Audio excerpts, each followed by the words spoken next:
ويخرجهم من الظلمات إلى النور بإذن ربهم إلى صراط مستقيم. صدق اللہ مولانا العظیم. بزرگوں اور بھائیوں،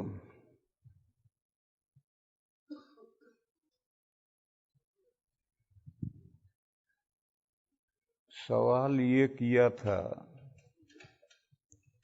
کہ دیوبند اور بریلی میں کیا فرق ہے؟ دیوبندیت کیا ہے اور بریلویت کیا ہے؟ میں نے بتلایا تھا حب رسول اور حب اولیاء میں غلو کا نام بریلویت ہے، اور حب رسول اور حب اولیاء میں اعتدال کا نام دیوبندیت ہے. مختصر سے مختصر لفظوں میں یہ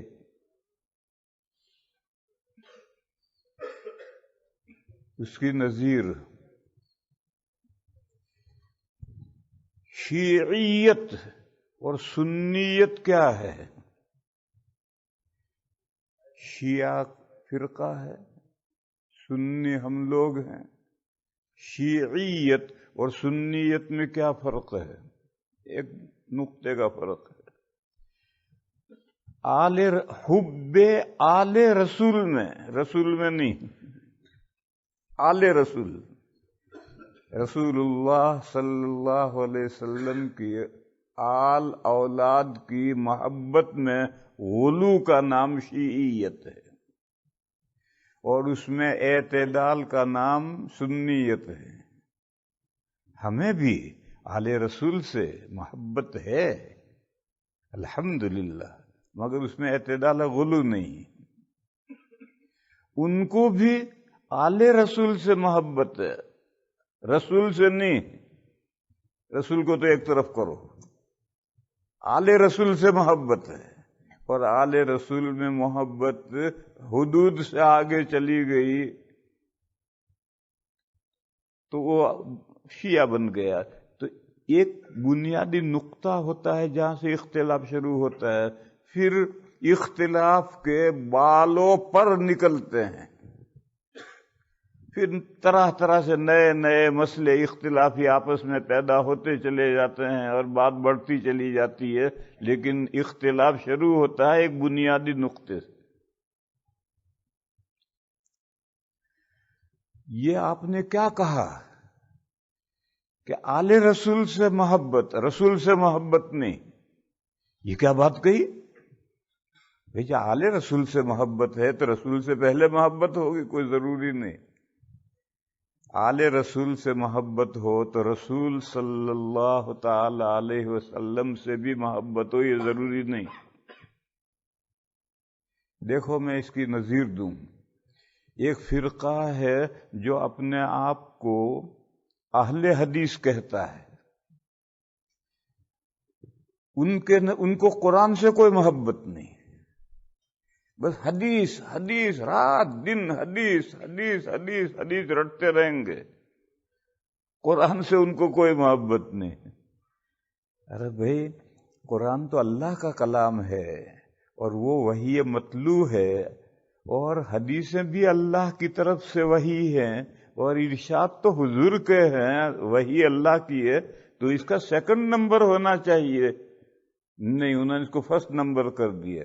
اور قرآن کریم کی ہے، مسلمان ہیں تو مانیں گے، جب مسلمان ہے تو ماننا ہی ہے، لیکن جو اہمیت دینی چاہیے قرآن کریم کو ان کے نہیں ہے. ایک قصہ سناؤں میں تمہیں.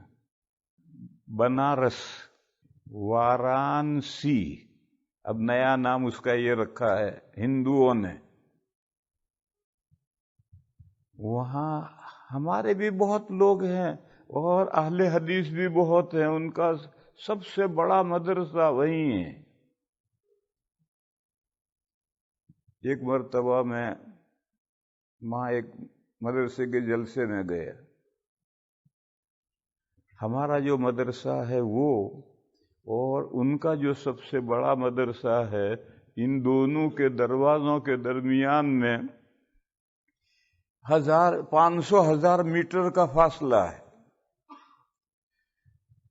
تو رات کو ہم پہنچے، جلسہ ولسہ ہوا، رات سو گئے، صبح اٹھے، فجر پڑھی۔ پھر میں نے اپنے ایک فاضل کو، جو دارالعلوم دیوبند کا فاضل تھا، میں نے اس سے کہا بھئی آؤ ان سلفیوں کے مدرسے کو دیکھ کر آئیں۔ میں نے کہا چلو۔ تو ہمیں کوئی اطلاع پہلے کی نہیں تھی، ہمارے ذہن میں بھی نہیں تھا۔ ہم چلے جائے، گیٹ بند۔ تو ہم نے کھٹکھٹایا 10 منٹ کے بعد میں گیٹ کیپر نے دروازہ کھولا۔ وہ سو کر اٹھا ہوا، اس کی چہرے سے، شکل سے نظر آ رہا تھا کہ کمرے میں، دروازے کے پاس کمرہ تھا، اس میں سو رہا تھا، وہاں سے اٹھ کر اب آیا۔ آج دروازہ کھولا اس نے۔ میں نے اس سے کہا کہ بھئی ہمیں ریکٹر صاحب سے مقتدی حسن اظہری رحمہ اللہ، وہاں کے ریکٹر تھے، محتمم تھے، اور ازہر کے پڑھے ہوئے تھے، اور مختلف سیمیناروں میں میری ان سے دید شنید تھی۔ دید شنید سمجھے؟ دید مانے دیکھا، اور شنید کے معنی ایک دوسرے کی باتیں سنی، ایک نے دوسرے کو دیکھا۔ دید کے معنی دیکھا، اور شنید معنی ایک نے دوسرے کی باتیں سنی۔ یہ اردو کا محاورہ پاکستان کے تو لوگ حضرات جانتے ہیں دید شنید کا مطلب، مگر ہمارے گجراتی نہیں جانتے، اس لیے میں نے بتلایا کہ دید شنید کے یہ معنی ہے۔ سیمیناروں میں الیک سلیک تھی، یہ دوسرا محاورہ ہے، الیک سلیک تھی۔ تو میں نے کہا بھئی مقتدی حسن صاحب سے ملنا ہے، تو کھڑا رہا۔ پھر کمرے میں گیا، ہم باہر دروازے پر کھڑے رہے، وہ کمرے میں گیا، اور اندازہ ایسا ہوا کہ اس نے فون کیا۔ قریب تو نہیں تھا، ذرا دور کمرہ تھا، تو لینڈ لائن تھی، تو کچھ سمجھ میں تو نہیں آیا۔ تھوڑی دیر کے بعد میں اس نے کہا کہ آپ آ جائیں کہ مقتدی حسن صاحب گھر میں ہیں، ابھی تشریف لا رہے ہیں۔ میں نے کہا ٹھیک ہے۔ ہم اندر گئے، ہم پورے 2 منزلہ مدرسہ ہے، پورے مدرسے میں نیچے اوپر گھومے، تو تمام طلبہ کمروں میں سوئے پڑے تھے، فجر کی نماز ہو چکی، کوئی طالب علم اٹھا ہوا نہیں، سب سوئے پڑے تھے۔ گھومے پھرے، ہم نے دیکھا، دیکھ کر پھر ہم مسجد کے پاس سے گزرے، تو ایک طالب علم، ساری مسجد بند ہے، ایک دروازہ کھلا ہے، ہم اندر گئے دیکھنے کے لیے، تو ایک طالب علم زمین پر قرآن شریف رکھ کر پڑھ رہا تھا، بالکل زمین پر، نہ کوئی چیز بچھائی ہے، نہ کوئی رحل ہے، بالکل فرش ہوتا، مسجد میں فرش ہوتا ہے، اس فرش پر قرآن رکھ کر پڑھ رہا۔ تو مجھے عجیب سا معلوم ہوا۔ اس کے پاس میں القراءۃ الرشیدہ رکھی تھی، اور قرآن کو زمین پر رکھ کر پڑھ رہا تھا۔ تو میں نے اس طالب علم سے کہا اللہ کے بندے، یہ تو نے القراءۃ الرشیدہ، یہ انسان کی لکھی ہوئی کتاب بھی تو نے زمین پر رکھ رکھی ہے، اور یہ اللہ کی کتاب بھی تو نے زمین پر رکھ رکھی ہے، تیرے نزدیک ان 2 کتابوں میں کوئی فرق نہیں؟ تو اسے مجھے یوں دیکھا، اور دیکھ کر کے پڑھنے لگا، میری بات کا کوئی اثر قبول نہیں کیا۔ خیر ہم گھوم پھر رہے، 15-20 منٹ، آدھا گھنٹے کے بعد میں ریکٹر صاحب آئے، مقتدی حسن صاحب، اب وہ اللہ کو پیارے ہو گئے ہیں، اللہ ان کی لغزشوں سے درگزر فرمائے، ان کی مغفرت فرمائے۔ ملاقات ہوئی، ہماری پرانے تعلقات تھے۔ تو میں نے سب سے پہلے یہ بات کہی، میں نے کہا اظہری صاحب، میں مسجد میں یہ تماشا دیکھ کر آیا ہوں کہ کتاب بھی اس نے القراءۃ الراشدہ بھی نیچے رکھ رکھی طالب علم نے، اور قرآن بھی نیچے رکھ رکھا۔ تو اظہری صاحب نے مجھے جواب دیا، ہم نے طلباء کے قرآن پڑھنے کے لیے ایک ہال بنایا ہے، وہاں تپائیاں ہیں، وہاں بیٹھ کر پڑھنے کے لیے انتظام ہم نے کیا ہے۔ یہ مجھے انہوں نے جواب دیا ہے کہ ہم نے طلباء کے قرآن پڑھنے کے لیے ایک ہال بنایا ہے، وہاں تپائیاں ہیں، اس کا ہم نے انتظام کیا ہے، مگر یہ بدتمیز طالب علم جو کر رہا تھا اس کے بارے میں کچھ نہیں بولے۔ اصل کیا ہے، ان کے یہاں قرآن کا نمبر دوسرے درجے پر ہے۔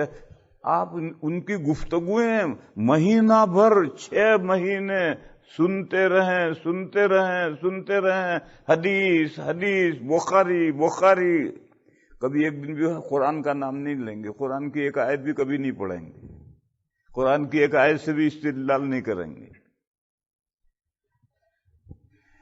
اس سے کا صاف مطلب یہ ہے کہ قرآن کو پس پشت ڈالا، اور حدیث سے ان کو اتنی محبت ہو گئی، غلو ہو گیا اس محبت میں، تو قرآن پیچھے گیا۔ اسی طریقے پر میرے بھائیو، شیعوں کو رسول صلی اللہ تعالی علیہ وسلم سے نہیں، آل رسول سے، حضور کے اولاد سے اتنی محبت ہو گئی کہ 12 امام بنا دیے، 12 اماموں پر وحی کے قائل ہو گئے، اور 12 اماموں کی وحی سے حضور کی وحی منسوخ بھی ہو سکتی ہے، اور 12 امام بھی معصوم ہیں، یہ سب اس میں سے عقائد پھوٹ نکلے۔ اولاد میں حضرت علی سے امام شروع ہوتے ہیں، حضرت علی اولاد میں نہیں ہیں، چچازاد بھائی ہیں اور داماد ہیں، مگر سب لوگ سن ان لو کہتے ہیں داماد کو، تو انہوں نے ان کو بھی آل رسول میں، حضرت علی کو بھی آل رسول میں لے لیا۔ پھر حضرت علی کی وہ اولاد جو حضرت فاطمہ سے ہے، حضرت علی کی رضی اللہ تعالی عنہ وکرم وجہہ، ان کی کئی بیویاں رہی ہیں، جب تک سب سے پہلا نکاح حضرت فاطمہ سے ہوا، اور جب تک حضرت فاطمہ حیات رہی دوسرا کوئی نکاح نہیں کیا، لیکن حضرت فاطمہ کا بہت جلدی انتقال ہو گیا۔ ان کے انتقال کے بعد میں حضرت علی کی نے کئی نکاح کیے ہیں، اور اس زمانے میں باندیوں کا بھی دور تھا، تو حضرت علی کی 17 لڑکے تھے۔ لڑکیاں کتنی تھی معلوم نہیں۔ عرب لڑکیوں کو اظہار نہیں کرتے۔ آج بھی آپ کسی سے پوچھیں آپ کی کیا اولاد ہے تو صرف لڑکے بتائے گا، لڑکیوں کو نہیں بتائے گا۔ گویا لڑکیوں کا اجنبیوں کے سامنے نام لینا یہ بھی بے پردگی ہے، عرب اس کو برداشت نہیں کرتے۔ اور ہم اجمی کوئی پوچھے آپ کی کیا اولاد ہے تو سب سے پہلے لڑکیوں کو گنائیں گے، لڑکوں کو بعد میں۔ یہ بے حجابی ہے، بے پردگی ہے۔ عرب کبھی، چنانچہ تاریخ میں صحابہ کے حالات پڑھو، لڑکوں کا تذکرہ آئے گا، لڑکیوں کا کوئی ذکر نہیں آئے گا کتنے۔ اور آج بھی کسی عرب سے پوچھو، یہاں کا عرب نہیں، وہاں سے جو عرب یہاں آ گیا وہ نہیں، وہ تو یہاں آ کر یہاں کے رنگ میں رنگ گیا۔ وہاں جو عرب ہیں کسی سے پوچھو صرف لڑکے بتائے گا، لڑکیوں کو نہیں بتائے گا۔ تو حضرت علی کرم اللہ تعالی وجہہ کی 3 لڑکے اور 2 لڑکیاں حضرت فاطمہ رضی اللہ تعالی عنہا کے بطن سے تھی۔ ان 3 لڑکوں میں سے ایک لڑکے بچپن میں انتقال کر گئے تھے، ان کا نام تھا محسن، اور 2 صاحبزادے زندہ رہے بڑے ہوئے، حضرت حسن اور حضرت حسین رضی اللہ تعالی عنہما، اور 2 لڑکیاں امامہ اور ام کلثوم، یہ 2 لڑکیاں بھی بڑی ہوئی۔ یہ جو حضرت فاطمہ کے بطن سے حضرت علی کی اولاد ہے، یہ آل رسول کہلاتی ہے۔ اور عجیب و غریب ہیں، حضرت علی کو آل میں لیا، کہا وہ سن آف لو ہیں، داماد ہیں، داماد کو بیٹا ہی کہتے ہیں، تو حضرت علی کو تو آل رسول میں لیا، اور حضرت علی کی ساری اولاد کو نہیں لیا، صرف حضرت فاطمہ سے جو اولاد ہے اس کو آل رسول میں لیا۔ پھر سلسلہ چلتے چلتے 11 امام ہو گئے، 12 امام ہو گئے، یہ تو سلسلہ پتہ نہیں کہاں چلے گا، کہاں تک جائے گا۔ تو پھر انہوں نے سلسلہ روک دیا 12ویں امام پر اور 12ویں امام کو غائب کر دیا، چلے گئے کہیں غار میں چلے گئے، اور پھر وہ جو غار میں چھپ گئے جا کر ان کا نقیب بنایا، اب نقبہ ہوتے ہیں اور وہ ان کا کانٹیکٹ ہوتا ہے، 12واں امام جو غار میں غائب ہے اس سے رابطہ رہتا ہے اور امت کی رہنمائی یہ نقیب کرتا ہے۔ خمینی صاحب ایسے ہی نقیب تھے، یہ ان کے ائمہ کرتے ہیں، یہ ان کا ایک سسٹم ہے۔ گویا آج تک ان کے یہاں سربراہی جو ہے وہ 12ویں امام کی ہے، لیکن 12ویں امام سامنے نہیں ہے، وہ چھپ کر بیٹھے ہوئے ہیں ایک غار میں اور ابھی حیات ہیں۔ وہ نکلیں گے اس غار سے، کب نکلیں گے؟ جب 313 مخلص شیعہ پیدا ہوں گے تب وہ نکلیں گے۔ ابھی تو جتنے شیعہ ہیں سب منافق ہیں، جب 313 مخلص شیعہ وجود میں آئیں گے تب وہ غار میں سے نکلیں گے۔ وہاں تک وہیں بیٹھے بیٹھے اپنے امام زمانے کا امام وہ ان سے کانٹیکٹ رکھتا ہے اور وہاں سے ہدایت لے کر کے لوگوں کی رہنمائی کرتا ہے۔ یہ پورا آل رسول کی محبت میں غلو کے نتیجے میں یہ پورا سلسلہ قائم ہوا۔ لیکن اللہ کے رسول صلی اللہ علیہ وسلم سے جیسی محبت ہونی چاہیے ویسی محبت نہیں ہے، محبت سرسری سی، جیسے ان کو قرآن سے محبت نہیں ہے، محبت لیکن جیسے ہونی چاہیے تھی نہیں۔ کیوں؟ غلو ہو گیا حدیث کی محبت میں تو قرآن کی محبت گٹ گئی، حالانکہ ہر ایک کو اس کا مقام دینا چاہیے۔ میں سمجھا یہ رہا تھا کہ ایک نقطہ ہے جس میں سے پھر عقیدے پھوٹتے ہیں۔ رسول اللہ صلی اللہ علیہ وسلم اور اولیاء کرام ان کی محبت میں غلو سے 4 مسئلے پیدا ہوئے۔ یہی دیوبند اور بریلی کے درمیان میں مابہ الامتیاز اختلاف ہیں۔ پہلا مسئلہ پیدا ہوا نور و بشر کا، کہ نبی پاک صلی اللہ تعالی علیہ وسلم بشر انسان تھے یا نہیں؟ وہ کہتے ہیں بشر نہیں تھے، نور تھے۔ دیوبند کہتا ہے بشر تھے، بس ہم کہتے بشر تھے، وہ کہتے نور تھے، بشر تھے ہی نہیں۔ ان کی دلیل کیا ہے؟ ان کی دلیل قرآن کریم میں سے وہ آیت کریمہ ہے جو میں نے پڑھی، یا اہل الکتاب قد جاءکم رسولنا یبین لہم کثیرا مما تخفون من الکتاب ویعفو عن کثیر قد جاءکم من اللہ نور و کتاب مبین۔ تحقیق آیا تمہارے پاس نور اور واضح کتاب۔ وہ کہتے ہیں نور و کتاب مبین، کتاب مبین، اور نور میں واو کے ذریعے سے عطف کیا ہے، اور واو کے ذریعے سے جب عطف کیا ہے تو 2 چیزیں الگ الگ ہوتی ہیں۔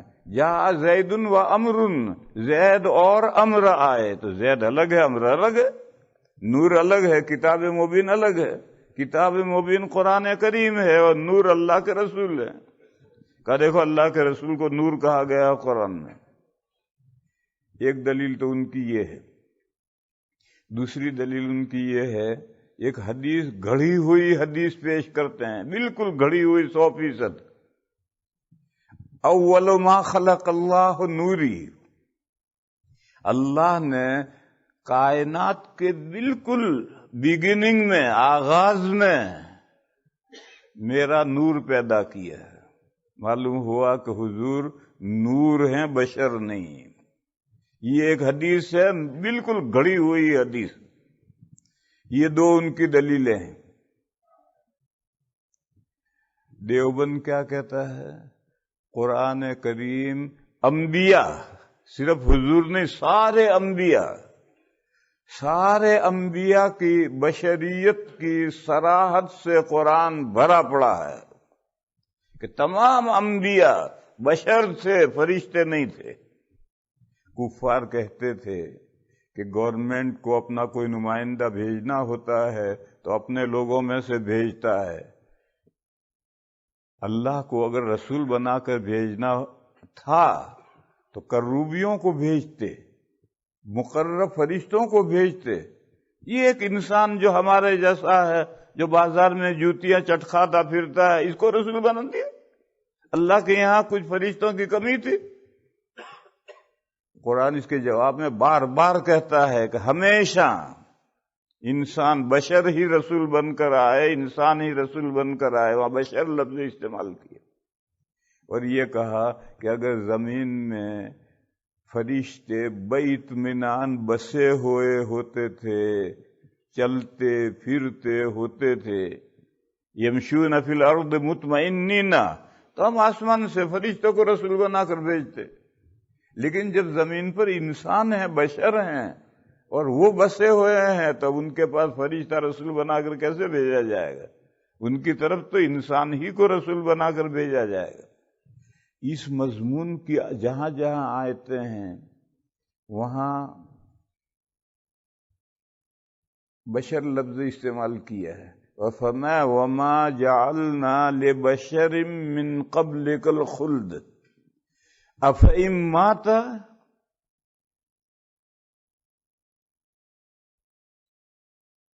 أَمْ هُمُ الْخَالِدُونَ، آپ سے پہلے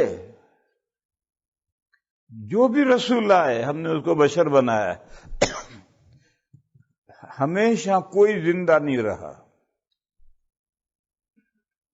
بہت لمبی مدت بھی کوئی زندہ نہیں رہا۔ فرشتوں کی عمریں بہت لمبی ہیں، قیامت تک فرشتے مریں گے نہیں، مریں گے، لیکن قیامت تک ہر فرشتے کی عمر قیامت تک ہے۔ اور جنات کی عمریں ہزاروں سال ہیں، ہزاروں سال کے بعد وہ مرتے ہیں، اور انسان کی 60-70 سال رہ گئی ہے عمر۔ تو فرشتوں کی لمبی عمریں ہیں، ایسی لمبی عمر ہم نے کسی رسول کو نہیں دیے، کسی بشر کو نہیں دی۔ بشر یعنی انسان کے لیے عمریں کم رکھی ہیں۔ وما جعلنا لبشر من قبلک الخلد افإن مات، اگر آپ کو موت آ جائے گی تو کیا وہ زندہ رہیں گے؟ آپ کو موت آئے گی، وہ بھی مر جائیں گے۔ کفار یہ بھی کہتے تھے کہ یہ اللہ کے نمائندے ہیں، اللہ کے رسول ہیں، اللہ کے بھیجے ہوئے ہیں، تو ان کا اللہ کے ساتھ کانٹیکٹ ہونا چاہیے ٹیلی فون سے، اور ان کو ہر بات معلوم ہونی چاہیے کہ مملکت میں رموز مملکت کیا ہیں، گورنمنٹ کیا سوچ رہی ہے، یہ سب اس نمائندے کو معلوم ہونا چاہیے۔ تو قرآن نے جواب دیا، قل انما انا بشر مثلکم، آپ جواب دیجئے کہ میں تمہارے جیسا ہی ایک انسان ہوں۔ تم بھی اللہ کے بندے ہو، تمہارا اپنے باس کے ساتھ کیوں ٹیلی فون سے رابطہ نہیں ہے؟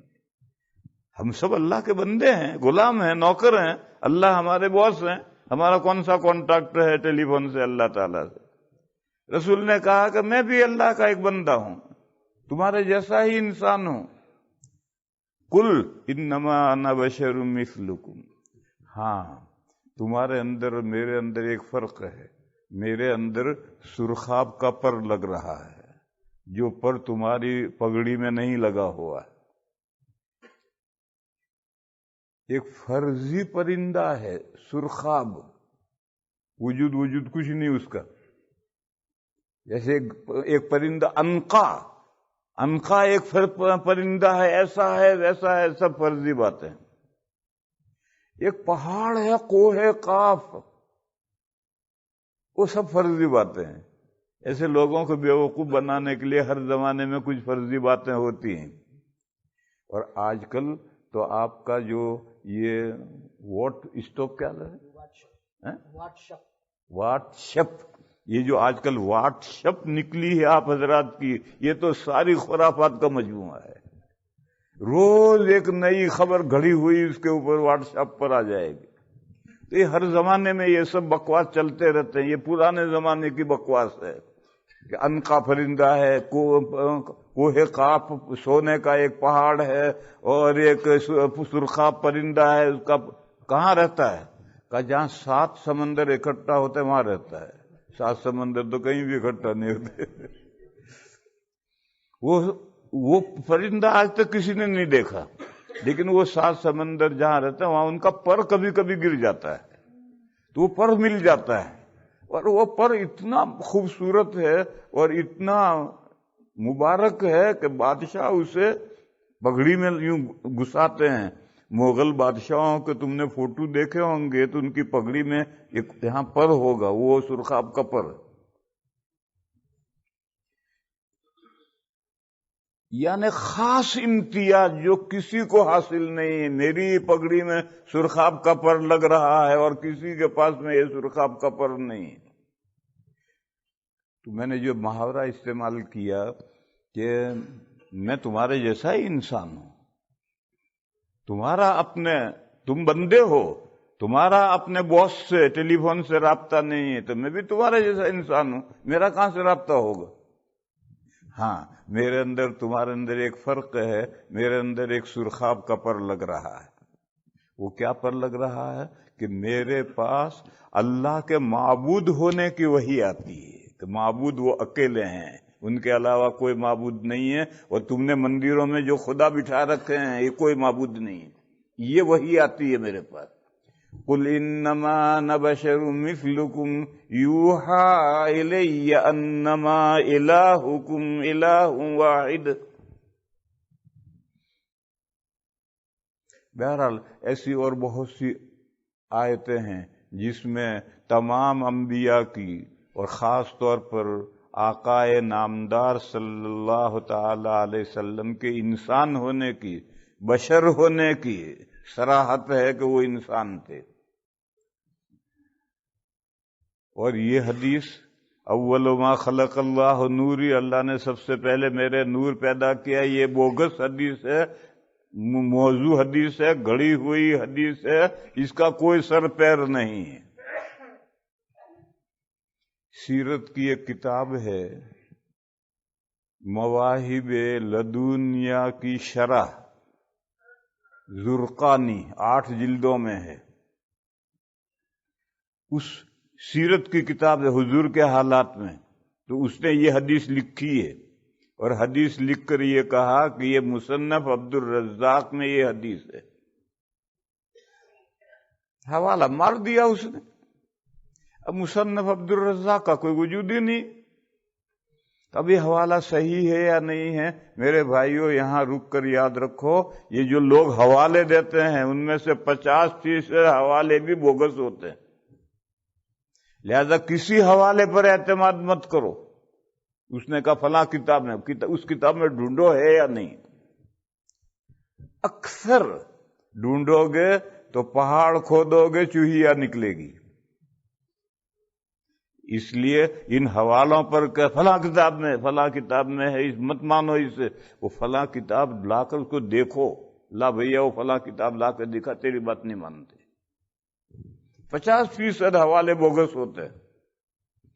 تو مصنف عبد الرزاق تھی ہی نہیں، اس نے حوالہ دیا، بڑا آدمی تھا، آپ نے مان رکھا تھا، اور آج بھی بے شمار لوگ مانتے ہیں اور یہی حوالہ دیتے ہیں کہ مصنف عبد الرزاق میں یہ حدیث ہے۔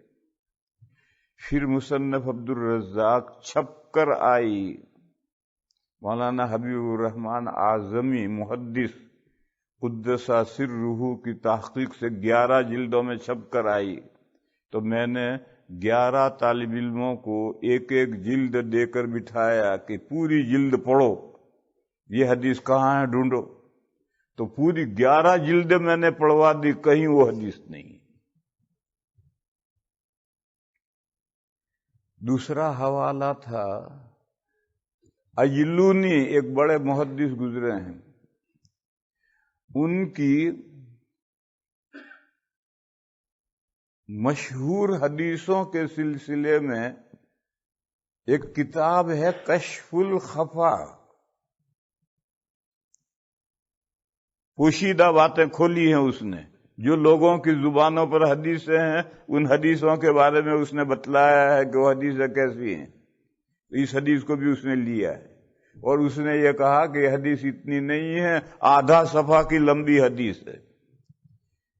وہ مجھے بھی یاد نہیں کہ اللہ نے سب سے نبی پاک صلی اللہ تعالی علیہ وسلم نے فرمایا کہ اللہ نے سب سے پہلے میرا نور پیدا کیا، پھر اس کے 4 حصے کیے، ایک حصے سے آسمان و زمین پیدا کیے، پھر چوتھا حصے کے پھر 4 حصے کیے، اس سے عرش و کرسی پیدا کیے، پھر چوتھے حصے کے اور 4 حصے کیے، یوں حصے ہوتے ہوتے پوری کائنات بن گئی اللہ کے رسول کے نور میں سے۔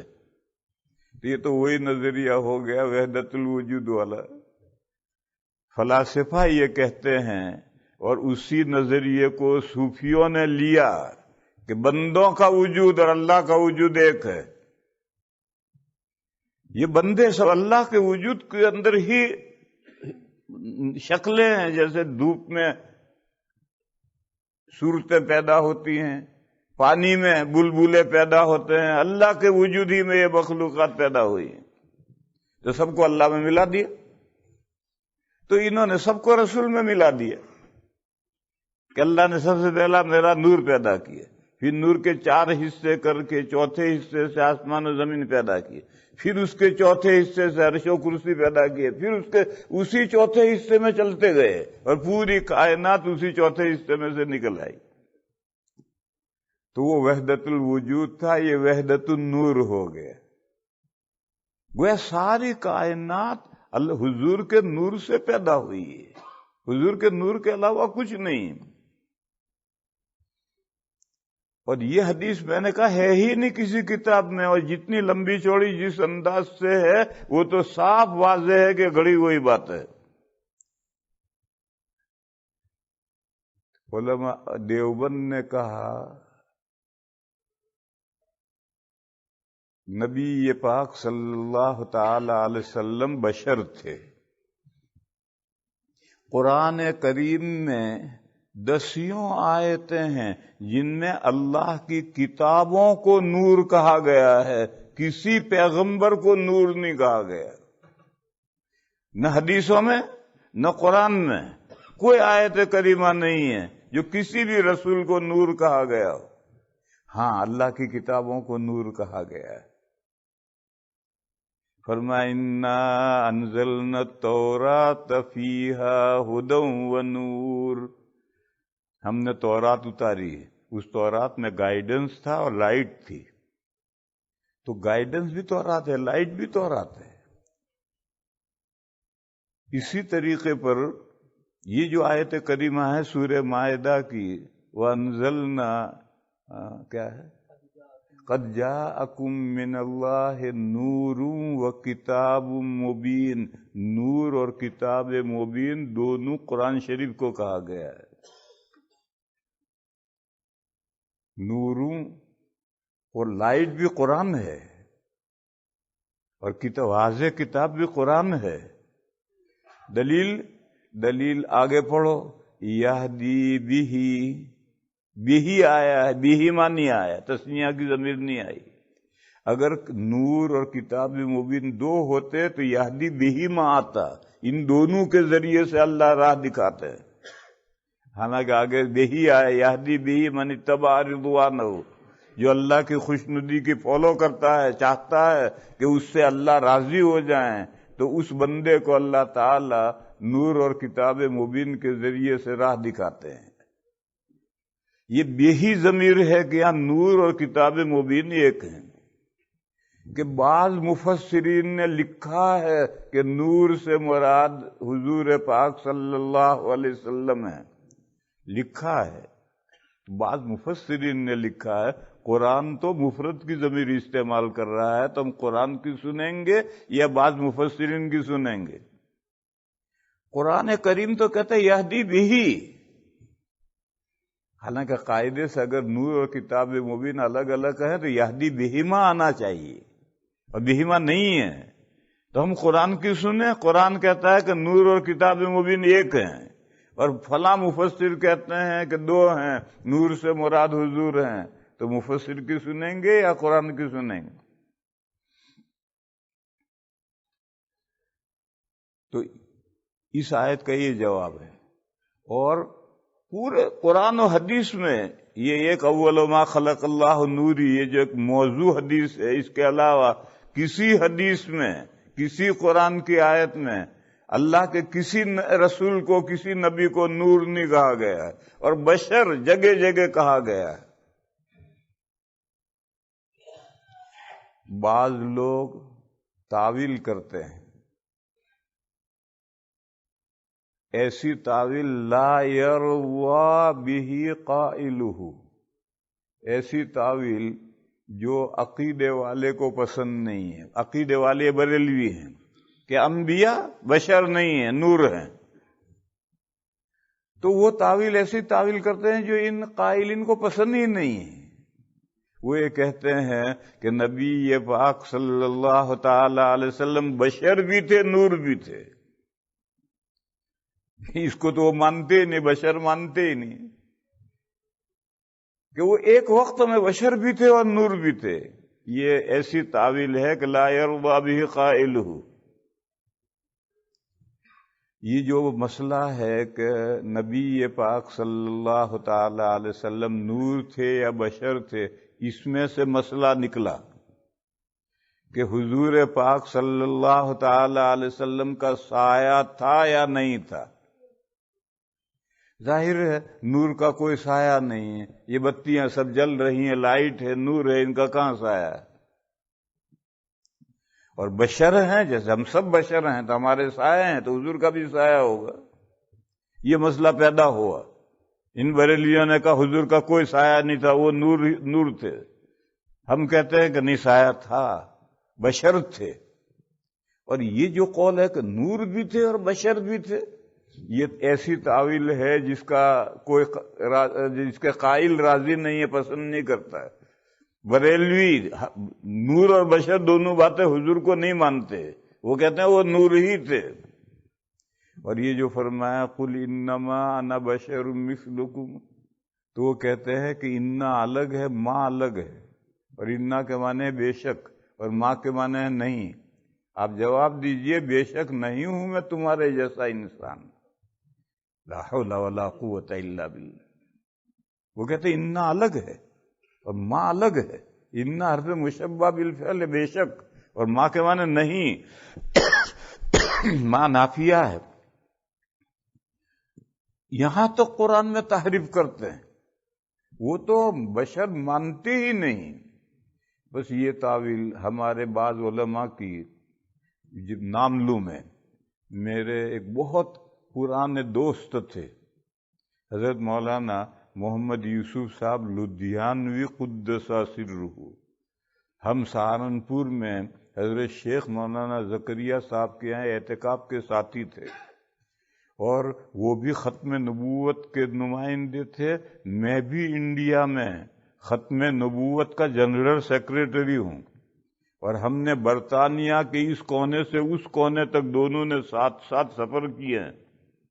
ان کی کتاب ہے اختلاف امت صراط مستقیم۔ اختلاف امت صراط مستقیم میں انہوں نے نور و بشر کی تعویل کی کہ حضور نور بھی تھے اور بشر بھی تھے۔ یہ تعویل ایسی ہے جس کو بریلوی نہیں مانتے، وہ تو کہتے نور ہی تھے، اور ہم بھی کہتے ہیں بشر ہی تھے۔ اور جب نور ہیں تو سایہ نہیں ہوگا، بشر ہیں تو سایہ ہوگا، یہ مسئلہ نیا کھڑا ہوا، جبکہ حدیث شریف میں صراحت ہے کہ نبی پاک صلی اللہ تعالی علیہ وسلم کا سایہ تھا۔ نبی پاک صلی اللہ تعالی علیہ وسلم کی ایک بیوی صاحبہ تھیں، پھوپھی ذات بہن، خود حضور کی پھوپھی ذات بہن حضور کے نکاح میں تھی، حضرت زینب بنت جحش۔ دوسری بیویاں اتنے قریبی رشتہ دار نہیں تھی، یہاں رک کر ایک مسئلہ سمجھو. آپ حضرات کا جو ملک ہے اور اس طرح کے جو یورپین ملک ہیں وہ یہ کہتے ہیں کہ قریبی رشتہ داروں میں شادی کرو گے تو اولاد ڈیزیبل پیدا ہوگی. یہ کہتے ہیں، ہوگی نہیں ہوگی وہ الگ مسئلہ ہے، مگر وہ یہ کہتے ہیں. اس کو اسلام بھی مانتا ہے. یہ جو کہتے ہیں کہ قریبی رشتہ داری میں شادی نہیں ہونی چاہیے، اولاد ڈیزیبل پیدا ہوگی، یہ اسلام نہیں مانتا. لیکن اس کو بنیادی بات کو مانتا ہے کہ نکاح قریبی رشتہ داروں میں نہیں ہونی چاہیے. رشتہ داری میں دور ہو ہٹو. کہاں تک دور ہٹیں؟ اس میں اس اسلام کا اور ان دنیا کے دنیا داروں کا اختلاف ہے. وہ چچا زاد، پھوپھی زاد، خالہ زاد، ماموں زاد، ان کو بھی قریبی شمار کرتے ہیں. اسلام کہتا ہے یہ قریبی نہیں، یہ دور ہو گئے. چچا، پھوپھی، ماموں، خالہ یہ تو قریبی ہیں، لیکن ان کی اولاد دور ہو گئی. یہ کہتے ہیں نہیں یہ بھی قریبی ہیں. وہ ہمارا ان کا جھگڑا یہاں ہوا کہ یہ جو چار ہیں، خالہ، پھوپھی، ماموں، چچا، یہ چار کی جو اولاد ہے یہ قریبی رشتہ داروں میں یا دور میں ہے؟ اسلام کہتا ہے یہ دور ہے، نکاح ہو سکتا ہے. اور چچا، پھوپھی، ماموں، خالہ یہ قریبی ہیں، ان سے نکاح نہیں ہو سکتا. یہ کہتے ہیں کہ نہیں یہ چار بھی قریبی ہیں اور ان چار کی اولاد بھی قریبی ہے. پھر اور کہاں تک جاؤ گے؟ پھر اس کے بعد جو اولاد ہے وہ قریبی نہیں، وہ دور ہو گئی، لیکن یہ چار کی اولاد قریبی ہے. تو ہمارا ان کا اختلاف یہاں ہوا. اسلام کہتا ہے کہ چار تو قریبی ہیں، ان کی اولاد قریبی نہیں. وہ کہتے ہیں یہ چار بھی قریبی ہیں، ان کی اولاد بھی قریبی ہے، پھر اولاد کی اولاد قریبی نہیں. ایک تو اختلاف ہمارا ان کا یہاں ہو گیا. دوسرا اختلاف یہاں ہوا کہ قریبی رشتے میں نکاح نہیں کرنا چاہیے. کیوں؟ وہ کہتے ہیں اولاد ڈیزیبل پیدا ہوگی. یہ سب کہتے ہیں. کبھی اتفاق سے ڈیزیبل پیدا ہوتی ہے تو کہ دیکھو تمہاری پھوپھی کی لڑکی تمہارے نکاح میں ہے اس لیے ڈیزیبل اولاد پیدا ہوئی. یہ سب بوگس ہے، بکواس ہے. جو دور کے رشتے میں ہوتا ہے، کینیا، چائنا کی بیوی ہوتی ہے، وہاں بھی ڈیزیبل پیدا ہوتے جب اللہ چاہتے ہیں. وہاں کیا کہو گے؟ میں چپ رہیں گے، کچھ نہیں بولیں گے. تو یہ جو ان کا کانسیپٹ ہے، تصور کہ قریبی رشتے میں نکاح نہیں ہونا چاہیے، اولاد ڈیزیبل پیدا ہوگی، اسلام اسے نہیں مانتا. اسلام نے یہ کہا کہ قطع رحمی حرام ہے. خاندان سے بنائے رکھو، بگاڑو مت. قطع رحمی مانے خاندانی رشتہ داری کو کاٹنا حرام ہے. قطع رحمی حرام ہے. یہ رحمی ناتا، رشتہ داری کہاں تک لے جاؤ گے؟ تو سارے انسان ایک ماں باپ کے اولاد ہیں، تو آخر کہاں تک لے جاؤ گے؟ اس ناطے کو کہاں تک لے جاؤ گے؟ کہیں روکنا تو پڑے گا. اب اگر بہن نکاح میں ہے اور میاں بیوی میں ہو گیا جھگڑا، تو وہ جھگڑا کہاں تک پہنچتا ہے آپ لوگ جانتے ہیں. ہمارے یہاں تو اتنا نہیں جاتا، لیکن آپ حضرات کے یہاں کہاں تک جاتا ہے.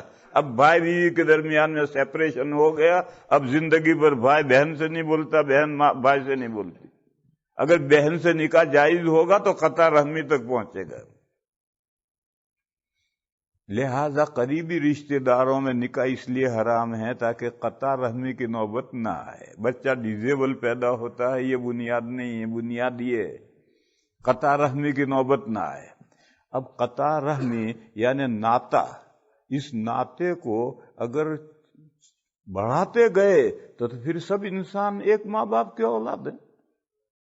بہرحال اس ناطے کو کہیں روکنا پڑے گا کہ یہاں تک تو قریبی اور یہاں سے دور. اسلام نے روکا ہے کہ چچا، پھوپھی، خالہ، ماموں یہ قریبی ہیں. ان سے رشتے نکاح ہوگا اور لڑائی ہو گئی تو قطع رحمی آئے گی، اور رہی ان کی اولاد تو یہ دور ہو گئی۔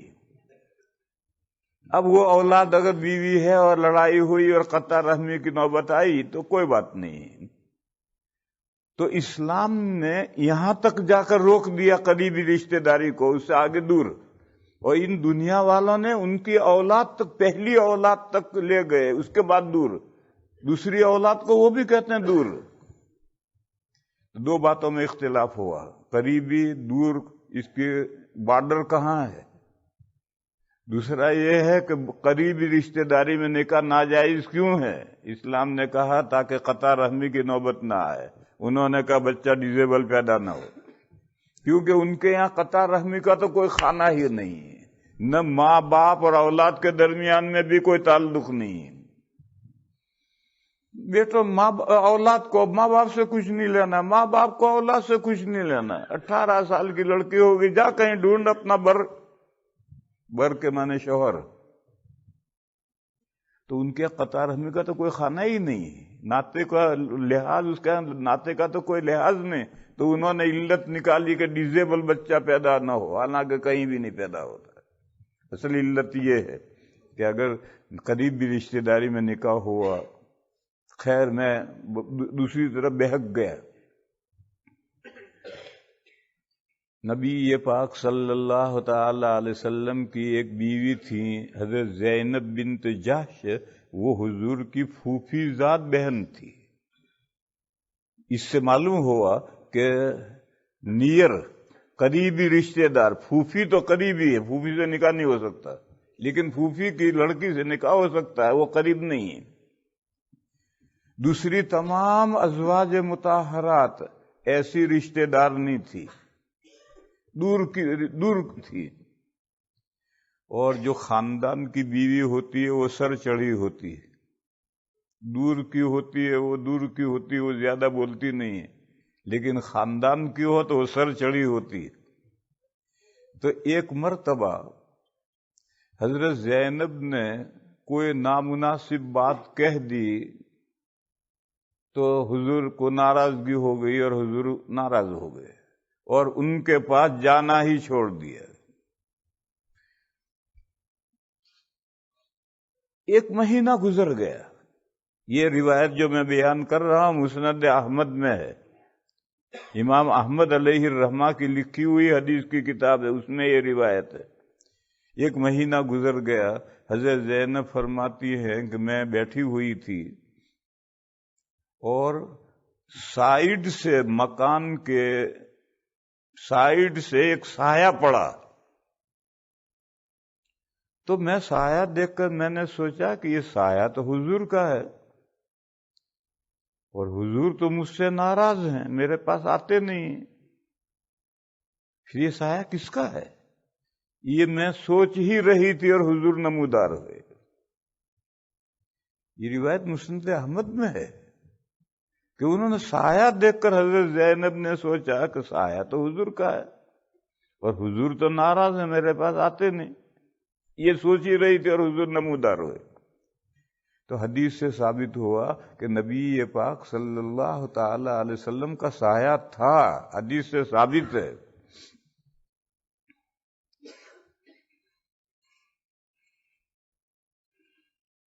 دوسری دلیل بخاری کی حدیث ہے، نبی پاک صلی اللہ تعالی علیہ وسلم نے فرمایا لا تطرونی کما اطرت النصارى عیسی ابن مریم فی عیسی ابن مریم قولوا عبد اللہ ورسولہ۔ فرمایا میری تعریف میں آسمان زمین کے قلابے مت ملاؤ، جیسے عیسائیوں نے عیسیٰ علیہ السلام کی تعریف میں آسمان زمین کے قلابے ملائے، میری تعریف میں ایسے آسمان زمین کے قلابے مت ملاؤ، مجھے میری تعریف میں حد سے آگے مت بڑھ جاؤ۔ عیسائیوں نے کیا کہا؟ عیسیٰ علیہ السلام کو اللہ کی حدود میں پہنچا دیا اور کہا کہ سن آف گاڈ، اللہ کا بیٹا بنا دیا. اور باپ اور بیٹا تو ہم جنس ہوتے ہیں. باپ اور بیٹا تو ایک ہی جنس کے ہوتے ہیں. تو باپ خدا ہے تو بیٹا بھی خدا ہے. یوں خدائی میں پہنچا دیے. تو فرمایا میری تعریف میں ایسے آسمان زمین کے قلابے مت ملاؤ جیسا عیسائیوں نے ملا ہے. کہو اللہ کے بندے اور اللہ کے رسول. بس یہ کہو. دیوبند یہی کہتا ہے اور اسی کا نام ہے اعتدال. اور ان کے یہاں غلو ہے کہ بشر ماننے کے لیے تیار نہیں. تو رسول اللہ صلی اللہ علیہ وسلم کی محبت میں جو غلو ہوا تو اس میں سے پہلا مسئلہ یہ پیدا ہوا. نور و بشر کا مسئلہ کہلاتا ہے. یہ بریلوی اللہ کو بشر ماننے، رسول اللہ کو بشر ماننے کے لیے تیار ہی نہیں ہے. اور دیوبندی کافر اس لیے ہیں کہ وہ حضور کو بشر مانتے ہیں اور اپنے جیسا بشر مانتے ہیں، اس لیے وہ کافر ہیں.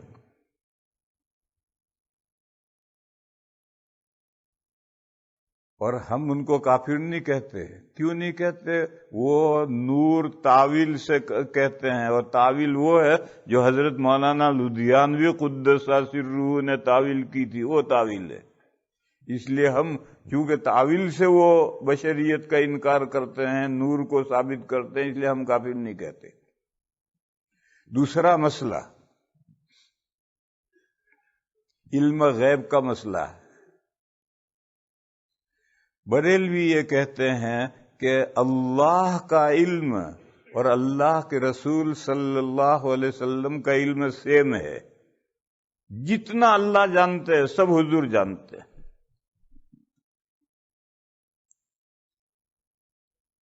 غیب و شہادت کو بھی جانتے ہیں. شہادہ مانے کھلی اور غیب مانے چھپی. کھلی چھپی تمام چیزیں جانتے ہیں.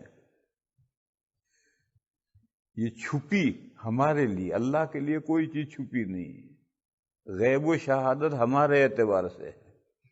جیسے بھلی بری تقدیر اللہ کے اعتبار سے نہیں ہے، ہمارے اعتبار سے ہے. ہمارے لیے کیا مفید ہے، کیا مضر ہے، یہ بات ازلی پلاننگ میں شامل ہے. تو بھلی بری تقدیر ہمارے اعتبار سے، اللہ کے اعتبار سے نہیں ہے. اسی طریقے پر کھلی چھپی یہ ہمارے اعتبار سے، اللہ کے اعتبار سے کوئی چیز چھپی نہیں ہے. تو اللہ ہر چیز کو جانتے ہیں، غیب و شہادہ کو جانتے ہیں. نبی پاک صلی اللہ تعالی علیہ وسلم بھی غیب و شہادہ کو جانتے ہیں. جتنا علم اللہ کا وہ سارا علم اللہ نے اپنے رسول کو دے دیا ہے. مگر پھر تعویل کرتے ہیں کہ اللہ کا علم تو ذاتی ہے اور حضور کا علم عطائی ہے، اللہ نے حضور کو علم دیا ہے. یہ تعویل کرتے ہیں. جبکہ قرآن کریم میں 20ویں پارے کے شروع میں صراحت ہے، قل لا يعلم من في السماوات والارض الغیب الا اللہ. آپ کہیے کہ آسمانوں میں اور زمین میں کوئی غیب کو نہیں جانتا سوائے اللہ کے. ہر پوشیدہ چیز کو، ہر غیب کو صرف اللہ تعالی جانتے ہیں. اللہ کے علاوہ آسمانوں میں بھی کوئی غیب نہیں جانتا، زمین میں بھی کوئی غیب نہیں جانتا. قل لا يعلم من في السماوات والارض الغیب الا اللہ. مثال مارو، کوئی ایک بات بتاؤ جسے اللہ کے علاوہ کوئی نہ جانتا ہو. فرمایا وما يشعرون ایان یبعثون. کسی مخلوق کو نہیں معلوم کہ یہ دنیا جو چل رہی ہے یہ دنیا کب ختم ہوگی اور دوسری دنیا کب شروع ہوگی، اور مردے زندہ کر کے کب اٹھائے جائیں گے، کوئی مخلوق نہیں جانتی. حضرت اسرافیل علیہ السلام جو سور پھونکیں گے اور ان کے سور پھونکنے پر یہ دنیا ختم ہوگی، ان کو بھی نہیں معلوم کہ کب سور پھونکا جائے گا۔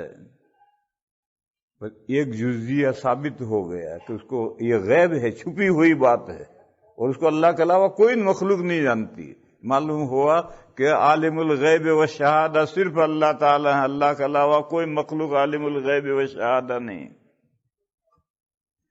پھر یہ جو مثال دی ہے کہ ایان یبعثون، کب مخلوقات دوبارہ زندہ کی جائے گی، اس کو کوئی نہیں جانتا۔ یہ نہیں جانتا، یہ کس درجے کا نہیں جاننا ہے؟ اس درجے کا ہے کہ ساری دنیا مل کر ریسرچ کرنے بیٹھ جائے تو ابھی نہیں جان سکتی۔ بل ادارک علمہم فی الآخرہ، بلکہ تھک کر رہ گیا ہے ان کا علم آخرت کے معاملے میں۔ ساری دنیا مل کر کے ریسرچ کرنے بیٹھے تو ابھی نہیں جان سکتی۔ علم کے اعتبار سے بعد خدا، اللہ کے بعد تمام مخلوقات میں سب سے بڑا مقام آقائے نامدار سرکار مدینہ صلی اللہ تعالی علیہ وسلم کا ہے۔ لیکن ان سے جب جبرائیل نے پوچھا متی الساعہ، قیامت کب آئے گی، تو آپ نے فرمایا جتنا تم جانتے ہو اتنا ہی میں جانتا ہوں۔ آپ سے میرے پاس اس سلسلے میں زیادہ علم نہیں ہے۔ آپ کیا جانتے ہیں کہ قیامت آئے گی بالیقین؟ میں بھی جانتا ہوں کہ قیامت آئے گی بالیقین۔ کب آئے گی آپ بھی نہیں جانتے، اس لیے پوچھ رہے، میں بھی نہیں جانتا، کیا بتلاؤں؟ تو جس کو ساری کائنات سے زیادہ علم دیا گیا ہے، اللہ کے برابر نہیں، ساری کائنات سے زیادہ علم دیا گیا ہے، وہ بھی کہتا ہے مجھے نہیں معلوم قیامت کب آئے گی۔ تو پھر کون سے ساری کائنات اکٹھا ہو کر ریسرچ کرنے بیٹھ جائے تو ابھی نہیں جان سکتی کہ قیامت کب آئے گی۔ بل ادارک علمہم فی الآخرہ، ان کا علم تو آخرت کے معاملے میں تھک کر رہ گیا ہے۔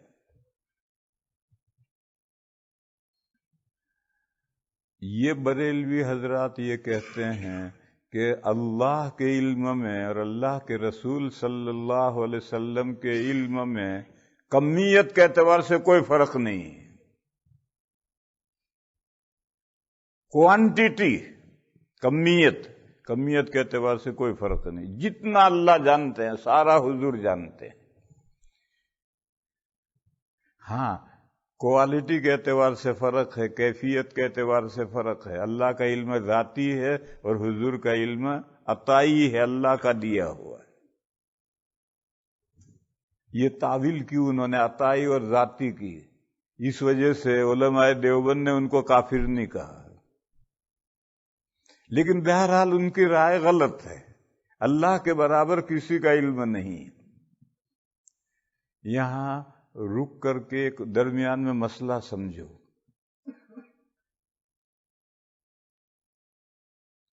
شرک اور تشبیہ، اللہ کی صفات میں کسی مخلوق کو شریک کرنا، یہ شرک ہے، اور یہ مخلوق کو اللہ کے مشابہ قرار دینا ہے، پارٹنرشپ ہے۔ پارٹنرشپ ذات میں تو ہو نہیں سکتی۔ اللہ کی ذات تو ہے احد، ایلون، یگانہ، وہ ذات تو ایک ہے، پھر پارٹنرشپ قائم ہوگی صفات میں۔ تو اللہ کی کسی صفت میں کسی مخلوق کو برابر گردان دینا یا حصے دار گردان دینا، یہ شرک ہے۔ یہی تشبیہ ہے کہ مخلوق کو اللہ کے مشابہ اور مانند گردانا ہے۔ تو یہ عقیدہ کہ جتنا علم اللہ کا ہے اتنا ہی علم کسی مخلوق کا ہے، یہ شرک ہے۔ اللہ کی صفت علم میں مخلوق کو پارٹنر بنا دیا، شریک گردان دیا، یہ شرک ہے۔ مگر اس کے باوجود دیوبند نے بریلویوں کو کافر نہیں کہا۔ کیوں؟ وہ یہ کہتے ہیں کہ شریک ہم نے نہیں کیا، اللہ نے اپنے شریک کر لیا اپنے حبیب کو. جتنا علم خود جانتے تھے وہ سارا حضور کو دے دیا. عطائی تو ذاتی نہیں مانتے. کہا ذاتی علم ہوتا کسی مخلوق کو تو اللہ کے برابر ہوتا ہے، لیکن ذاتی علم نہیں ہے، یہ تعویل کرتے ہیں. اس لیے باقی یہ عقیدہ ہے، مشرکانہ عقیدہ ہے، شرکی عقیدہ. اللہ کی صفت علم میں کسی کو برابر گرداننا، وہ کہتے ہیں ہم نے نہیں گردانا، اللہ نے برابر کیا ہے. عطائی کا مطلب یہ، ارے تم نے کیا، اللہ نے کیا. قرآن و حدیث کہتا ہے کہ اللہ کی کسی صفت میں اللہ کے برابر کوئی نہیں ہے. پھر سرکار مدینہ صفت علم میں برابر کیسے ہو گئے؟ تو دوسرا مسئلہ یہ تھا علم الغیب، شہادہ کا علم. تو ہمیں بھی وہ گھڑی لگ رہی ہوئی ہے، 8:35 ہوئے، میں دیکھ رہا ہوں، یہ شہادہ ہے. اس گھڑی کے پیچھے ایک کیڑا چل رہا ہے، وہ میں نہیں دیکھ رہا، وہ غیب ہے میرے لیے. تو جو چیزیں دکھ رہی ہیں وہ تو ہم جانتے ہیں، لیکن غیب جو چھپا ہوا ہے وہ ہم نہیں جانتے. تو علم الغیب، چھپی ہوئی چیزوں کا علم، اللہ ہی کو ہے یا اللہ کے علاوہ کسی اور کو بھی ہے. یہ ہمارے ان کے درمیان میں مسئلہ اختلافی ہوا، اور یہ مشرکانہ عقیدہ ہے، مگر ہم ان کو کافر نہیں کہتے، اس لیے وہ تعویل کرتے ہیں. تیسرا مسئلہ اسی سے پیدا ہوا اور بڑی اہمیت حاصل کر گیا، اور وہ مسئلہ ہے حاضر ناظر. وہ کہتے ہیں نبی پاک صلی اللہ تعالی علیہ وسلم ہر جگہ موجود ہیں اور ہر چیز دیکھ رہے ہیں. میں نے پہلے کہا تھا کہ عجیب لوگ ہیں، کہتے ہر جگہ موجود ہیں، ہر چیز دیکھ رہے ہیں، پھر محفل میلاد میں درود پڑھتے پڑھتے ایک جگہ پر پہنچتے ہیں تو سب کھڑے ہو جاتے ہیں کہ حضور تشریف لائے. ابھی حضور تو حاضر ہیں، پہلے سے موجود ہیں، دیکھ رہے ہیں، اب تشریف لائے کیا مطلب؟ بہر ان کا عقیدہ ہے کہ حضور ہر جگہ حاضر ہیں، ناظر ہیں، موجود بھی ہیں، دیکھ بھی رہے ہیں. دیوبند کہتا ہے یہ صفت صرف اللہ کی ہے، ہر جگہ حاضر اور دیکھنا، یہ ہر جگہ یہ صفت صرف اللہ کی. اللہ کے علاوہ کوئی مخلوق، کوئی بندہ نہیں، کوئی مخلوق نہیں ہے جو ہر جگہ حاضر ہو اور ناظر بھی ہو، ایسے کوئی مخلوق نہیں، یہ صفت اللہ کی ہے. یہاں جب ہم پہنچتے ہیں کہ یہ صفت اللہ کی ہے تو یہ جو غیر مقلدین ہیں، وہ سلفی جو ہیں، وہ کہتے ہیں کہ کیا اللہ بھی یہاں بیت الخلاء میں بھی ہے؟ ہر جگہ حاضر ہیں تو کیا بیت الخلاء میں بھی اللہ پاک ہے؟ یہ باولے ہیں، بے وقوف ہیں. قرآن میں ہے وَهُوَ مَعَكُمْ أَيْنَمَا كُنْتُمْ، اللہ تمہارے ساتھ ہیں جہاں بھی تم ہو. یہ تو قرآن میں ہے. اب آپ بیت الخلاء میں گئے تو آیت یہ کہتا ہے کہ اللہ تمہارے ساتھ ہے جہاں بھی تم ہو. اب بولو کیا کہتے ہو؟ آیت کریمہ ہے وَهُوَ مَعَكُمْ أَيْنَمَا كُنْتُمْ، اللہ تمہارے ساتھ ہے جہاں بھی تم ہو. تو ہم تو بیت الخلاء میں جاتے ہیں، جب ہم جائیں گے تو اس آیت کی روح سے کہو کیا کہو گے؟ اس لیے یہ پاگل پن کا سوال ہے، کیونکہ اللہ بیت الخلاء میں بھی موجود ہے.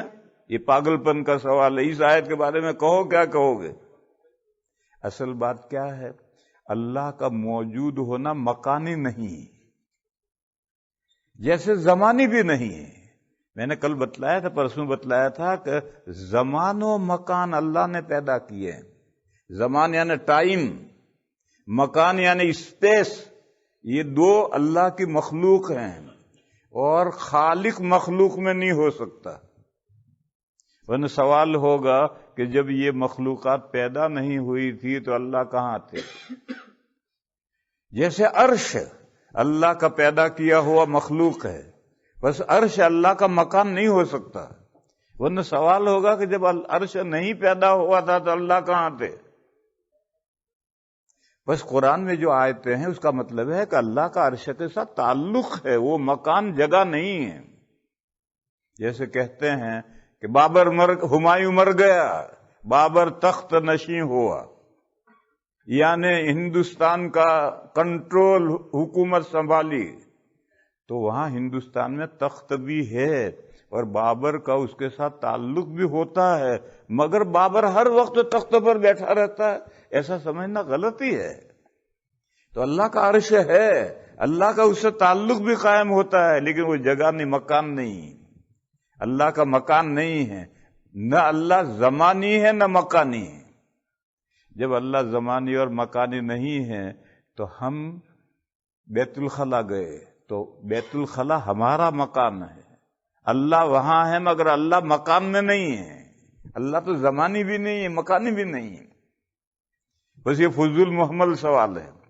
اسی لیے جہاں قرآن میں یہ آیت آئی ہے وہاں مفسرین کہتے ہیں وَهُوَ مَعَكُمْ بِعِلْمِهِ وَقُدْرَتِهِ، جہاں بھی تم ہو اللہ تمہارے ساتھ ہے، یعنی اپنے علم سے اور اپنی قدرت سے، مکانیت مراد نہیں ہے۔ تو حاضر کے معنی مکان میں حاضر نہیں، علم اور قدرت سے حاضر، اور ناظر کا بھی یہی مطلب ہے کہ اللہ تعالیٰ علیم و خبیر ہیں، بندوں کے تمام احوال سے واقف ہیں، آنکھ سے دیکھنا مراد نہیں ہے۔ تو یہ مسئلہ پیدا ہوا کہ حاضر ناظر صرف اللہ ہی ہے یا حاضر ناظر آقائے دو جہاں بھی ہیں؟ وہ کہتے ہیں حضور حاضر ناظر ہے، دیوبند کہتا نہیں، حاضر ناظر صرف اللہ ہے۔ اور اس میں بھی حاضر ناظر کا مطلب سمجھیو، حاضر کے معنی مکان میں حاضر نہیں، علم و قدرت سے حاضر، اور ناظر معنی سر کی آنکھوں سے نہیں، اللہ کی آنکھیں جیسے جس شان کی ہیں اس کے اعتبار سے عالم ہیں، واقف ہیں، کوئی چیز اللہ سے اوجھل نہیں ہے، غافل نہیں اللہ کسی بات سے۔ تو یہ تیسرا مسئلہ یہ پیدا ہو گیا۔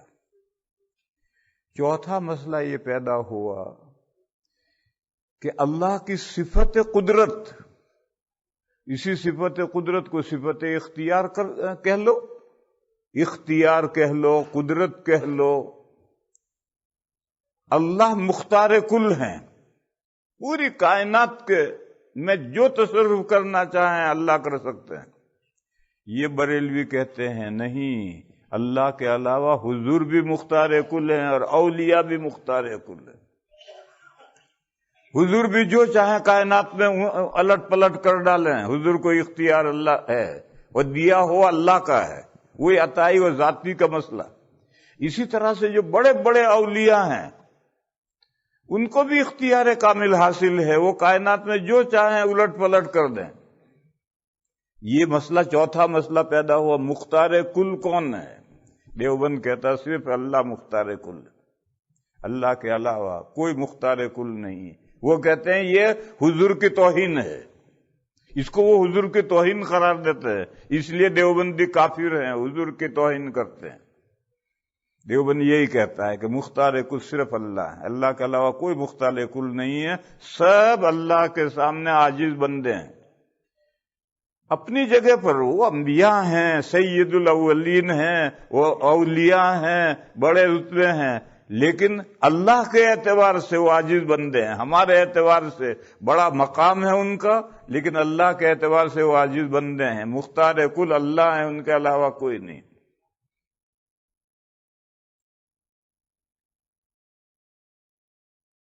حقانی صاحب انڈیا میں ایک وائز مقرر گزرے ہیں، وہ بریلویوں کے خلاف بڑی زور کی تقریریں کیا کرتے تھے۔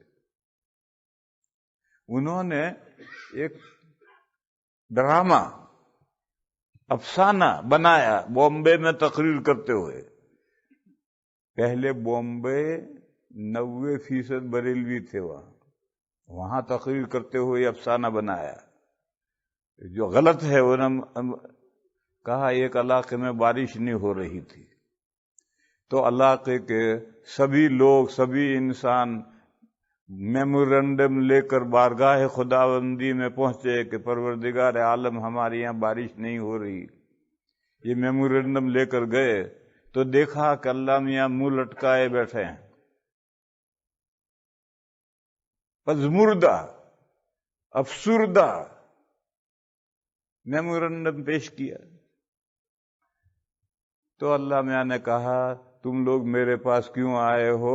ارے وہ چوتھے آسمان پر قادریہ بیٹھا ہے، سب کچھ اس کے پاس ہے، جاؤ اس کے پاس۔ قادریہ یعنی پیران پیر، شیخ عبد القادر جیلانی قدس سرہ، کہ وہ قادریہ چوتھے آسمان پہ بیٹھا ہے، سب اس کے پاس ہے، جاؤ اس کے پاس، میرے پاس تو کچھ نہیں۔ ڈرامہ ہے یہ، تو بہت سخت مخالفت ہو گئی، لوگ قتل کرنے کے لیے تیار ہو گئے ان کو۔ تو ایسا غلط انداز ہے۔ ایک دوسرا کوئی ڈرامہ کسی نے بنایا ہے کہ ملک الموت جا کر کے کسی کی روح قبضہ کر کے ملک الموت چلے گئے، وہ مجھے پورا ڈرامہ یاد نہیں ہے۔ تو لوگوں نے جا کر کے ان سے کہا، حضرت، ایک بزرگ سے کہا، حضرت ہمارے فلاں آدمی مر گیا۔ مر گیا؟ انہوں نے جبریل کو بلایا، آؤ، تو کہا وہ تھیلا لاؤ جس میں تمام روحیں ہیں۔ وہ تھیلا لے لیا اور اندر سے وہ روح نکال کے واپس، جاؤ زندہ ہو جاؤ۔ ایسے سب بکواس لوگ کرتے رہتے ہیں۔ گویا اولیاء حضور ہی کو نہیں، اولیاء کو بھی اختیار کل ہے، جو چاہے تصرف کریں، جس چاہے جو چاہے ہیر پھیر کریں۔ پھر اس کو انہوں نے کرامت کے ساتھ رلایا، جیسے معجزہ برحق ہے، شرح عقائد میں ہے کرامت الاولیاء حق۔ کرامت کیا ہے اور اختیار کامل کیا ہے؟ کرامت یہ ہے کہ جب اللہ چاہیں کسی ولی کے ہاتھ پر کوئی خرق عادت ظاہر کرے۔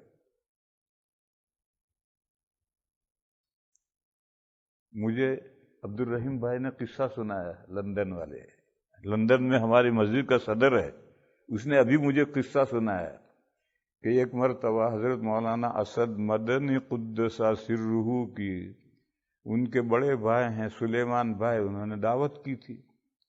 تو جیسے دعوت میں ہوتا ہے 10 12 15 آدمیوں کا کھانا بنایا تھا۔ اب مولانا جب گھر دعوت کھانے پہنچے تو ان کے ساتھ ایک بھیڑ چلتی تھی، خاص طور پر بنگلہ دیش والے تو بڑے معتقد تھے، تو 50 60 آدمی ساتھ میں آ گئے۔ اب آ کر کے سب دسترخوان پہ بیٹھ گئے۔ اب کھانا تو 10 12 آدمیوں کا ہے، تو مولانا نے خود کہا، سلیمان گھبرا مت، تیرے پاس جو کھانا ہے لا، مجھے لا کر دے دے۔ وہ دے دیا سب لا کر، خود نکال کر پلیٹوں میں دینا شروع کیا، کھاؤ بھائی، چلو کھا لو۔ ابھی کھانا ختم نہیں ہوا تھا اور سب شکم سیر ہو کر اٹھ گئے۔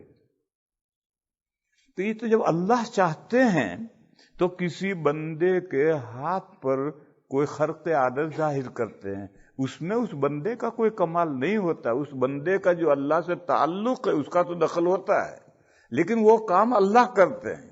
کھانے میں برکت مولانا اسد صاحب نے نہیں پیدا کی، وہ اللہ نے پیدا کی، مگر ان کا اللہ سے جو ایک تعلق ہے، اس تعلق کی وجہ سے اللہ نے وہ برکت پیدا کی۔ تو انہوں نے مختار کل کے مسئلے کو اس کرامت کے مسئلے کے ساتھ رلا دیا، اور طاہر القادری نے ایسے تمام واقعات زلزلے میں اکٹھا کیے اور کہا دیکھو ان کا مولوی اسد کھانے میں برکت کر سکتا ہے اور پیرانے پیر کچھ نہیں کر سکتے، اللہ کے رسول کچھ نہیں کر سکتے، یہ بکواس ہے۔ یہ تو کرامات ہے اور کرامات کا کوئی منکر نہیں، اور جیسے معجزہ نبی کے اختیار میں نہیں ہوتا ہے، اللہ کے اختیار میں ہے، جب اللہ چاہیں گے معجزہ ظاہر ہوگا، ایسے کرامتیں بھی ولی کے اختیار میں نہیں ہیں، اللہ کے اختیار میں ہے، جب اللہ چاہیں گے ولی کے ہاتھ میں کرامت ظاہر ہوگی۔ بہرحال انہوں نے اس مسئلے کو طاہر القادری نے زلزلے میں اور ان کو اس طرح سے رلایا کہ وہ اپنے بزرگوں کی یہ باتیں مانتے ہیں اور ہم کہتے ہیں حضور مختار تھے، وہ اولیاء مختار تھے، تو نہیں مانتے۔ ارے یہ تو کرامتوں کے واقعات ہیں، اور یہ کرامت ہے تو اللہ کی پیدا کی اختیار میں ہے، نبی کا اس میں کوئی اختیار نہیں ہوتا۔ میں مثال دوں ایک سفر میں، وقت ختم ہونے جا رہا ہے لیکن پھر بات رہ جائے گی۔ ایک سفر میں کھانا پانی ختم، تو لوگوں نے حضور سے کہا یا رسول اللہ کچھ کھانے پینے کے لیے نہیں رہا، تو ہمارے جو سواری کے اونٹ ہیں ان کو ہم ذبح کریں کھانے کے لیے؟ تو حضور نے فرمایا کر لو بھائی۔ اب وہ چلے، حضرت عمر مل گئے، انہوں نے ذکر کیا کہ ہم حضور کے پاس گئے تھے، حضور نے پرمیشن دے دیا ہے کہ سواری کے اونٹ ذبح کر لو اور کھاؤ۔ تو حضرت عمر نے کہا اللہ کے بندو، سواری کے اونٹ سے ذبح کر لو گے تو پھر سفر کیسے کرو گے؟ چلو واپس۔ سب کو لے کر واپس آئے اور حضور سے عرض کیا یا رسول اللہ، لوگ اگر سواری کے اونٹ ذبح کر لیں گے تو پھر سفر کیسے کریں گے؟ تو حضور نے فرمایا پھر عمر ایسا کرو، قبیلے میں اعلان کرو، قافلے میں اعلان کرو کہ جس کے پاس جو کھانے کی چیز ہو لے آؤ۔ تو اس کے بعد 2 مٹھی کھجوریں تھی، کسی کے پاس 2 مٹھی ستو تھے، کسی کے پاس 2 روٹی تھی، وہ سب لائے اور ایک چمڑے کا دسترخوان بچھا کر کے وہ ڈال دیا تھوڑا سا۔ حضور نے اس میں دعا پڑھ کے پھونکی اور فرمایا قافلے میں اعلان کر دو، لوگ اپنے اپنے تھیلے لا کر اس میں سے بھر جائیں۔ تو سب قافلہ آیا اور سب تھیلے لے کر کے سب بھر کر لے گئے، اور وہ دسترخوان پر جتنا تھا اتنا ہی رہا۔ تو اب دیکھو، پہلے جب صحابہ نے کہا تھا تو حضور نے کہا سواری کے اونٹ ذبح کر کے کھا لو، حضور کے اختیار میں ہوتا تو پہلے ہی نہ کہتے۔ جب حضرت عمر نے کہا کہ پھر سفر کیسے ہوگا، تو پھر حضور نے دعا فرمائی اور کھانا بڑھ گیا۔ تو یہ تو کرامتوں اور معجزات کا باب الگ ہے، اختیار کا باب نہیں ہے، مگر وہ اللہ کے بندے اس کو اختیار سمجھ